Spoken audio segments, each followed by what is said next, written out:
welcome back. You're in the C Space Studio here at CES 2023. We are sponsored by Salesforce, and we are joined by Najoh Tita-Reid, the global CMO of Logitech. Thanks so much for joining us here today. Thanks for having me.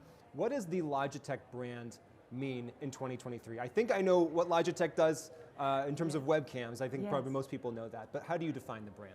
I think for me, the brand is all about enabling all people to pursue their passions. And in 2023, it will be no different. It is such an amazing privilege to be able to help consumers and customers pursue their passions in different ways. And I think in 2023, we'll continue to be more relevant than we've ever been across how people play, how people work, how people live. Now, how long have you been in this role? So I've been in this role for a little over a year, but I've been at Logitech for about 3 years. So you did see through the pandemic, absolutely, and obviously the massive growth in people talking on webcams and engaging in that way. Coming out of the pandemic, kind of how do you snapshot where we are right now in a macro sense in terms of how people are working and living and using these products at home? Obviously in the pandemic we knew everybody's at home and they need these products. Now it seems like the Wild West. Everybody has their own definition of what they should be doing and what's going on. Yeah, I think the snapshot would be, we have gone from being a peripheral to being essential in people's lives. And to be able to have that experience within 3 years has been an amazing opportunity to become more relevant and to make sure that we are as meaningful in people's lives as we've always wanted to be. But the acceleration has been tremendous. To be able to have people who never thought about having a personal workspace at home and now can't imagine living without one, right? People who were kind of gaming, for fun, it was for a kind of a small niche population, where now everybody is a gamer. In fact, the word gaming becomes even irrelevant because doesn't everyone do it, right? And people who create, we're very, very, very kind of a very small elite group of people who create. And now anybody can do what we're doing right now from their bedroom with the right equipment. And so Logitech works to help people have those tools to be able to do the things that they love in a way that's much more democratic than it was. So I hope to allow people to democratize things that they could not before the pandemic. And when you look at the data that you have about what people are buying, does that show you trends or point to clues about the future of this work from home, work hybrid, work anywhere kind of world? Yes, it definitely does. For one, for people who still are deciding whether hybrid is here to stay, I would say absolutely hybrid is here to stay. This notion of being able to work from anywhere, especially for Generation Z and A, is a non-negotiable. Right? They expect to have the freedom, flexibility to work from anywhere, to do anything with whom they want, be inclusive as they do that. And so the trends are that if you are not enabling that, you will cease to be relevant. And so how do you think about pitching this stuff to Gen Z? Do you think about that as a fundamentally different category? Everybody's trying to figure out, obviously, the young, hot generation coming up. Now, it used to be millennials, now it's Gen Z. Yes. Do you think of them as a separate entity with certain unique attributes? It's so interesting. I think it's more about how you approach the generation, right? We all kind of use technology somewhat similarly, but the role that it plays in the lives of people varies. And so as we were marketing before, it was kind of these tools that can help you as you work with the PC, right? Now these are just tools that help you live your life. People can't imagine, right, not being able to go into wherever they want to, open their laptop, be able to work from anywhere. That's like so we might as well make sure that if you have a mouse, it works on any surface. If you have headphones, it works and integrates into your life. That we fit into their lifestyle as opposed to them coming and buying products that don't. That's a major change with this generation.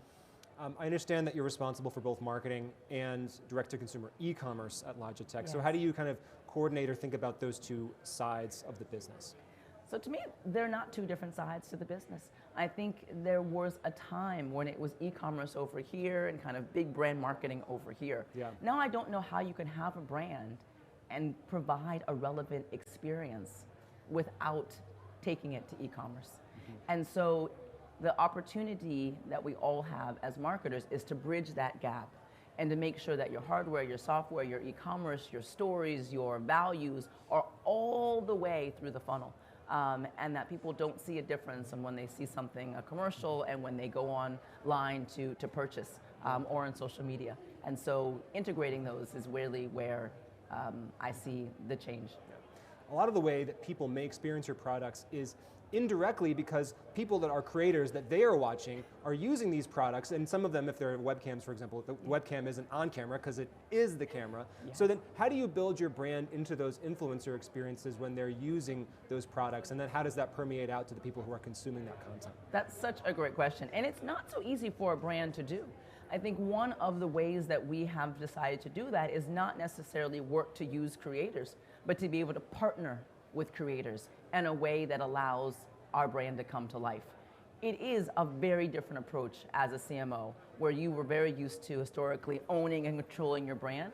I've had to let go of that brand and put the brand in the hands of influencers and creators so they can tell their own story, and they can show what they're using to do their videos, and they can show what they're using to create. And when they tell it, it's much more powerful, much more authentic. And so it is partnering with that community to tell the story in a way that I think they can sometimes do it as well, if not better. You talk about letting go of some of that control. There may be other marketers here at CES that want to do that and want to try to make the case to other people in the organization to do that. How do you recommend people make that case to others in the org? So the first thing I would say is you really do have to throw out so many things that we were taught. In order to be a relevant marketer, you've got to absolutely unlearn some of the things of the past and relearn how to adapt in this, this environment. And so I'd first say, kind of look at the values that you had from a marketing perspective that you were holding so dear and tight that only you could do things and only you could tell people what to do, and let that go and realize that this generation is brilliant, and allow them to create and live their passions, and just give them the tools that enable them, and you will see magic happen. Speaking of magic, let's talk the metaverse for a second. Yes. It is a term that we constantly talk about here in the C Space Studio, but I always wonder, do people like that term? Do you like this term? Do you use that particular term? Do you feel like you're building and contributing to the metaverse, whatever that means to you? I think it's a great question. I use the word metaverse because I'm a marketer, so I use the language that people use to understand. Me trying to create a new term where you don't understand it is irrelevant, because my job is to communicate effectively. I would only say that the term metaverse is a little bit of a fallacy, because there's metaverses. There are actually different metaverse, and so it is important to understand there's not one, there's multiple. Right. Yeah. So are you thinking about like Fortnite, for example, like specific video games as a particular metaverse, or the Facebook version of the metaverse, those kind of things? We definitely think about the metaverse, and we definitely work to make sure that we're relevant in and outside of the metaverse. Yeah. Metaverse started in gaming, and thankfully we are, a top gaming, organization with Logitech G, which is such an amazing such an amazing brand and products and services and software. But Metaverse has expanded, right? Metaverse is going to impact our lives in a variety of ways. And at Logitech, we look to say, how do we make sure that we continue to allow people to work and play and create in a new realm using our products? And so we're always thinking about how to be relevant. We have a keyboard that is live in the metaverse, right? Okay. We have a partnership with Oculus, where we have a headset and we've got speakers, and we're able to enable that that VR experience in an essential way. And so we work to partner to make sure that we enable what happens inside of there, and that we're relevant there as well. You're the CMO, you have incredible message discipline, but can you tease anything for us as far as the product roadmap in terms of what's coming down the road? And because obviously, look, so much of this has to do with the physical products that enable all of these content, all these experiences. It all comes down to really the technology that we're using, and Logitech is making and developing a lot of that. Can you tease anything, or kind of tell us what's on the horizon? Let's see. So there's a lot on the horizon. Of course, I can't break any rules, but I would say to people who are looking for innovation, especially in this space, when you think about the areas I talked about, right? Work, creating, playing. When you think about this hybrid working, some of our technology would be able to really enable equity in the workplace, right? And so what would that look like? We make, video conferencing equipment. So we make the cameras and, speakers and boxes and meeting facilitation. Right. We will be able to create this type of studio experience within an office or a home. We are sitting right now with, 3 or 4 cameras. You'll be able to do that in the power of your own space. at an affordable price. So we are bringing that technology to how you work. That's one example. But it's about equitable meetings. Yeah. So the point is, none of us should feel like you're at home and you can barely see the meeting, right? You should be able to see everybody in studio. Everybody else like they having can, the meeting. yeah, like you think about sports and what's happened with sports. Now you feel like Yep. it's better to be on the field. We'll do that from work.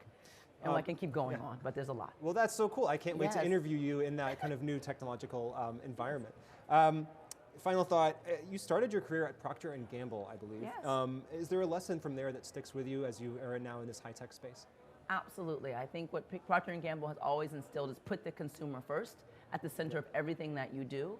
And as a tech, in a tech space, people tend to want to put the product first because the technology is so amazing. Yeah. But what I believe that I bring to tech is a human-centric approach. And thankfully, Logitech is a human-centric company. And I would say for those that want to win in tech, if you put the human in the center, if you take that lesson from another industry, you will be unstoppable. Well, there's not a better conclusion to our interview than that. Okay. Najoh Tita-Reid at Logitech. Thank you so much for joining me here in the C Space Studio. Thanks for having me. And thank you so much for watching. I'm James Kotecki here at CES 2023. The C Space Studio, sponsored by Salesforce. We'll be right back with so many more great conversations. Keep it right here.